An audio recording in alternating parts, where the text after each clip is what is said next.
Hi friends, big boss ಮನೆ ಒಳಗಡೆ ಇವತ್ತು ನಾಮಿನೇಷನು ಒಂದು ಸ್ವಲ್ಪ ಡಿಫ್ರೆಂಟಾಗಿ ನಡೆಯುತ್ತೆ ಅಂತ ಹೇಳ್ಬೋದು.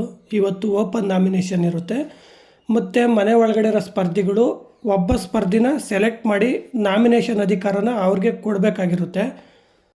ವಿನಯ್ ಅವರು ಸಂಗೀತ ಅವ್ರಿಗೆ ನಾಮಿನೇಷನ್ ಮಾಡುವ ಅಧಿಕಾರನ ಕೊಡ್ತಾರೆ.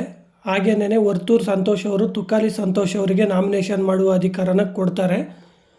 ವಿನಯ್ ಅವರು ಸಂಗೀತ ಅವ್ರಿಗೆ ನಾಮಿನೇಷನ್ ಅಧಿಕಾರ ಕೊಟ್ಟಿರೋದು ಮನೆ ಒಳಗಡೆ ಇರೋ ಎಲ್ಲ ಸ್ಪರ್ಧಿಗಳಿಗೂ ಆಚೆ ನೋಡ್ತಾ ಇರೋ ನಮಗೂ ಶಾಕ್ ಅನಿಸುತ್ತೆ.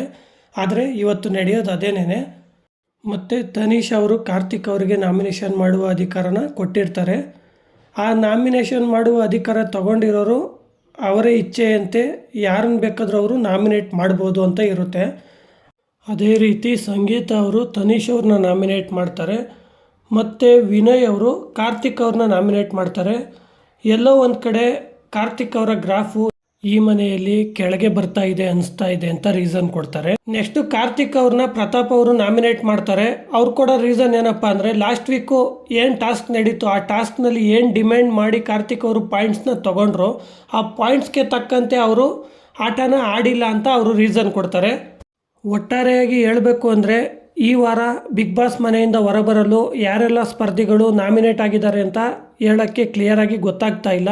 ಇವತ್ತಿನ ಎಪಿಸೋಡಲ್ಲಿ ಅದು ಗೊತ್ತಾಗಲಿದೆ. ಆದರೆ ಇವತ್ತು ಒಂದು ಸರ್ಪ್ರೈಸ್ ಅನಿಸಿದ್ದೇನಪ್ಪ ಅಂದರೆ ವಿನಯ್ ಅವರು ಸಂಗೀತ ಅವ್ರಿಗೆ ನಾಮಿನೇಷನ್ ಅಧಿಕಾರನ ಕೊಟ್ಟಿದ್ದು. ಇದು ನಿಜವಾಗ್ಲೂ ಸರ್ಪ್ರೈಸೇ. ನಿಮ್ಗೇನು ಅನಿಸ್ತು ಅಂತ ಕಮೆಂಟ್ ಬಾಕ್ಸ್ನಲ್ಲಿ ತಿಳಿಸಿ ಫ್ರೆಂಡ್ಸ್. ಹಾಗೆ ಈ ವಿಡಿಯೋ ಇಷ್ಟ ಆಗಿದರೆ ಒಂದೇ ಒಂದು ಲೈಕ್ ಮಾಡಿ, ನಮ್ಮ ಚಾನಲನ್ನು ಸಬ್ಸ್ಕ್ರೈಬ್ ಆಗಿ ಸಪೋರ್ಟ್ ಮಾಡಿ ಅಂತ ಹೇಳ್ತಾ ಓಕೆ ಬಾಯ್ ಫ್ರೆಂಡ್ಸ್.